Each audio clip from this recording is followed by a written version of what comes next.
गंगा जल की महिमा युगों युगों से चली आ रही है। आज भी जब कोई मांगलिक कार्य होता है, गंगा जल के बिना वह मांगलिक कार्य अधूरा माना जाता है। आज हम समझने वाले हैं गुरु का गंगा जल, जो शुभ प्रभाव आपके अपने मीन राशि पर पड़ने वाला है, इसके शुभत्व प्रभाव को। कौन कौन से वो कार्य हैं जो आपके सिद्ध होंगे, गंगा जल के समान पवित्रता होंगे, इस बात को हम समझने वाले हैं इस वीडियो के माध्यम से। ध्यान दीजिएगा, आपके अपने ही राशि के स्वामी, मीन राशि के स्वामी जो बनते हैं वही है देवगुरु बृहस्पति। 1 मई 2024 से लेकर के पूरे मई 2025 तक ये आपके तीसरे घर पर अपना गोचर, अपना साम्राज्य जमाए हुए बैठे हैं। इनका प्रभाव ये होगा कि तीसरा घर एक प्रकार से खिल गया, एक प्रकार से तीसरा घर जागृत हो गया, क्योंकि देवगुरु बृहस्पति का एक पर्याय होता है जो होता है भाग्य, अर्थात भाग्य ही हमारे तीसरे भाव पर उपस्थित हो गया। अब इनके गंगा जल के प्रभाव को, इनके रहस्य को हम समझने वाले हैं। कैसे इनके प्रभाव के माध्यम से, इस गंगा जल के शुभत्व के प्रभाव से हम अपने जीवन को, अपने भाग्य को आकर्षित करा पाते हैं, इस बात की विवेचना को लेकर के ये वीडियो हम आए हुए हैं। आज समझते हैं कि कैसे इनकी जागृति के द्वारा आप लाभान्वित हो पाते हैं। देवगुरु बृहस्पति 2 नंबर की राशि पर है, जो कि स्वयं धन का स्थान है, धन की राशि है, अर्थात धन इस समय पर प्रचुरता से आगे बढ़ेंगे। बहुत अधिक यदि आप धन लाभ की कामना रखते हैं, बहुत अधिक धन आप इस समय पर चाहते हैं, तो 2 नंबर की राशि पर देवगुरु बृहस्पति है। देख लीजिए, आर्थिक स्थिति आपकी मजबूत होकर के ही रहेगी, और ये मात्र अभी भर नहीं बल्कि पूरे के पूरे आगामी 1 वर्ष तक ये प्रभावी रहेगा। अब गंगा जल के उस दृष्टि को समझते हैं।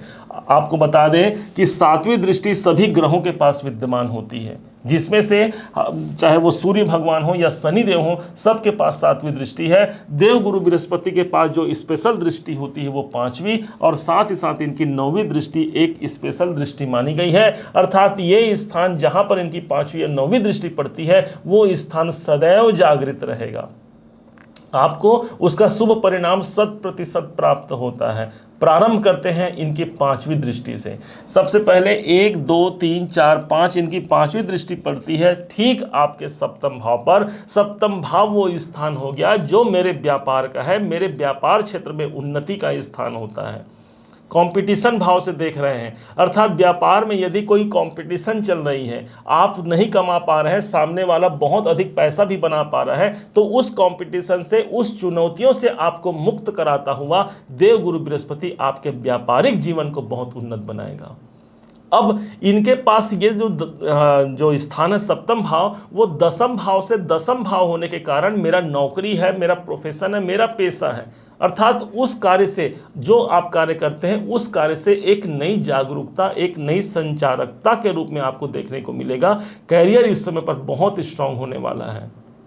नौकरी में यदि कोई पदोन्नति चाहते हैं, पद चाहते हैं, पोजीशन चाहते हैं, प्रतिष्ठा चाहते हैं, सम्मान चाहते हैं, गुरु देवता इन सब के कारक होते हैं, अर्थात आपके नौकरी में भी वो उपलब्धि, वो साम्राज्य आपको देखने को मिलेगा, जो कि ठीक सप्तम भाव पर देवगुरु बृहस्पति की 5वीं दृष्टि पड़ रही है।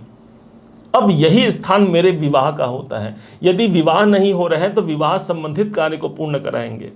यदि दाम्पत्य जीवन में असंतोष है, दाम्पत्य जीवन में पति पत्नी के मध्य किसी बात को लेकर के, किसी काम को लेकर के यदि सामंजस्य नहीं बैठ पा रहा है, तो ये समय होगा जहां पर एक दूसरे के प्रति प्रेम में प्रगाढ़ता यहां पर उत्पन्न होते हुए नजर आएगी। देवगुरु बृहस्पति एक ऐसे ग्रह हैं जिनकी दृष्टि सप्तम भाव पर पड़ते हुए आपके व्यापार में, आपके मित्रों से, आपके पार्टनरशिप संबंधी काम से भी आपको सफलता और उन्नति दिला पाते हैं। ये इनका सबसे बड़ा शुभत्व प्रभाव हो गया। अब इनके पास जो 7वीं दृष्टि है उस पर विचार करते हैं। इनकी 7वीं दृष्टि जो पड़ती है वो सीधे आपके भाग्य भाव पर पड़ेगी।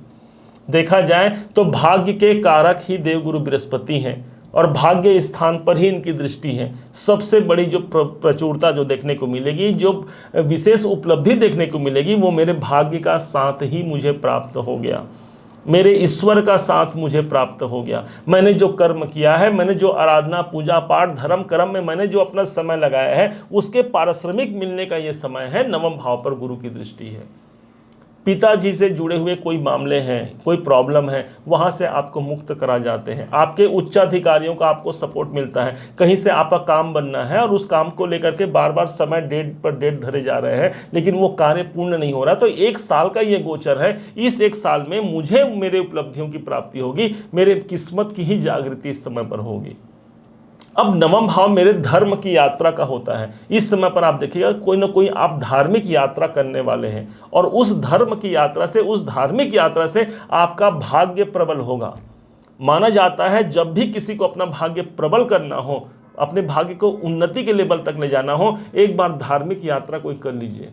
किसी तीर्थ स्थान पर चले जाइए, किसी तीर्थ स्थान के जल में स्नान कर लीजिए, और विशेष तौर पर गंगा जल के समान कोई और पवित्र रखने वाला, कोई पवित्र करने वाला कोई जल नहीं होता। नारायण नाम लिया अगर और नाम लिया न लिया, गंगा जल पान किया अगर और जल पिया न पिया। इस हिसाब से देखा जाए तो ये एक ऐसा समय होगा जिस समय पर मुझे ईश्वर की कृपा प्राप्त होनी है। अब इनके सबसे महत्वपूर्ण 9वीं दृष्टि को समझते हैं, जहां पर माना जाता है कि गुरु देवता स्वयं भाग्य के कारक हैं। इनकी 9वीं दृष्टि जहां पड़ती है वहां भाग्य की उपलब्धता प्राप्त होती है, जो कि सीधे पड़ रही है आपके इनकम भाव पर, आपके लाभ के भाव पर। अब लाभ भाव पर जो स्थान है वो स्थान है शनि का स्थान, और 10 नंबर की राशि जो काल पुरुष की कुंडली में कर्म को प्रदर्शित करता है। और देव गुरु बृहस्पति स्वयं भाग्य के कारक हैं, हमारे परिश्रम के भाव पर हैं। अर्थात इस समय पर मेरे परिश्रम के अनुरूप मुझे लाभ प्राप्त होता है। कोई बड़े कामनाएं हैं आपकी, कोई बड़ी इच्छाएं हैं, उन इच्छाओं की पूर्ति आप करा पाते हैं। इस समय पर सोशल सर्कल, सामाजिक दायरों पर जुड़ करके सामाजिक कार्य को आप निर्वहन करते हैं। लोगों का आपको आशीर्वाद प्राप्त होता है, क्योंकि आशीर्वाद का दूसरा रूप ही देव गुरु बृहस्पति है। जनता से आपको एक अच्छा माहौल प्राप्त होगा, दूसरों के लिए आप बेहतर कर पाते हैं। बड़े भाइयों से जुड़ा हुआ यदि कोई प्रॉब्लम है या प्रॉपर्टी विवाद है, वहां से भी आपको मुक्ति दिला पाते हैं। देवगुरु बृहस्पति की दृष्टि सीधे आपके इनकम भाव पर है। अर्थात कोई बड़ी इच्छा, कोई बड़ी कामनाएं यदि हम अपने अंदर सजोए हुए हैं, ये एक ऐसा गोचर होगा जो मेरी इच्छाओं के अनुरूप कार्य करेगा और जो कभी मर ही नहीं सकता। गुरु की दृष्टि जहां पड़ रही है वो स्थान कभी नहीं मरता। और ये हम नहीं कर रहे हैं, शास्त्रों में वर्णित है। गुरु की दृष्टि बहुत महत्वपूर्ण होती है, और यही महत्वपूर्णता रखते हुए ये आपके इनकम को बढ़ाएंगे। कोई इनकम के नए सोर्स आपको मिलेगा, जहां से आपको इनकम मिलना उसमें बढ़ोतरी हो सकती है। जो कार्य आप करते हैं एकाएक उसमें बढ़ोतरी हो सकती है। ये सब कुछ शुभ परिणाम देव गुरु बृहस्पति के गंगा जल के समान पवित्रता रखने वाली 9वीं दृष्टि का प्रभाव होगा।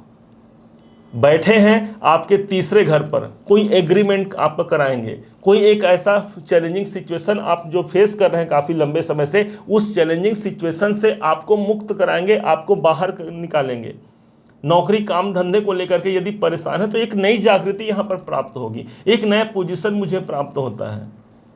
देव गुरु बृहस्पति को जीव कारक कहा गया है, अर्थात जितने भी जो जन हैं, जो कीड़े मकोड़े कुछ भी हैं, यदि जो सांस लेता है उसके अंदर यही देव गुरु बृहस्पति विराजमान है। सोचिए, ये जीव के कारक माने गए हैं, और ये हम तो मानव हैं भाई। और सबसे अधिक मनुज मोहि भावा, भगवान ने कहा है ना कि सब मुझे प्रिय है, सब मम प्रिय सब मम उपजाए, और सब ते अधिक मनुज मोहि भाए।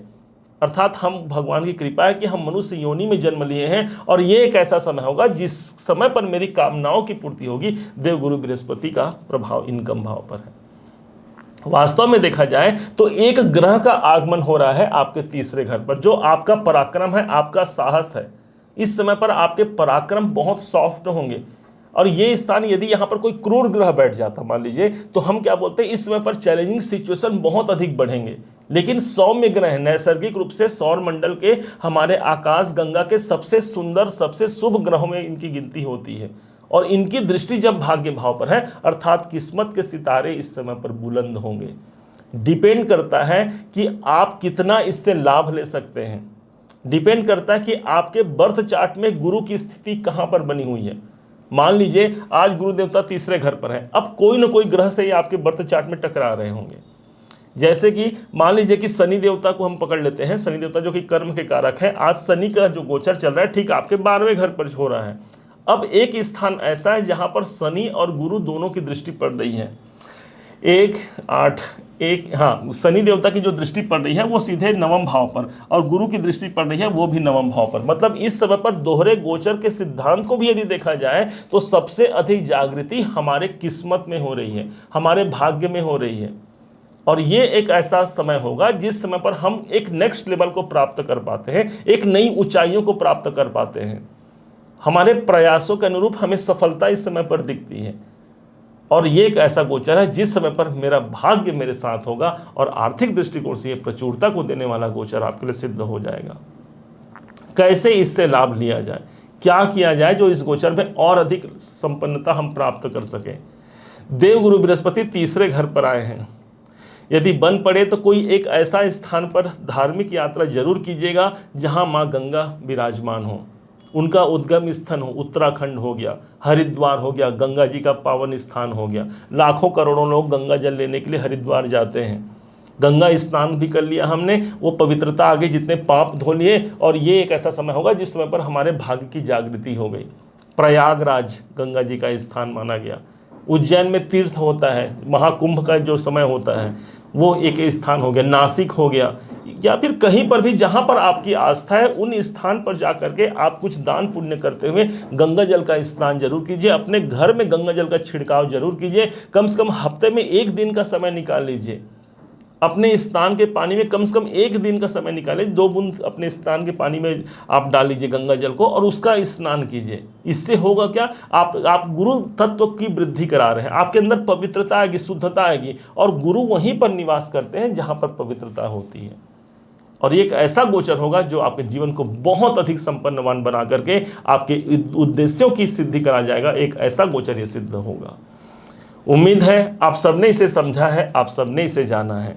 यदि आपने इसे समझा है, जाना है, मेरे समझाने का प्रयास यदि आपको सार्थक लगा हो, मेरे समझाने का तरीका यदि आपको सार्थक लगा हो, तो हर बार की भांति इस बार भी अपना प्यार भरा लाइक और कमेंट करना कभी मत भूलिएगा।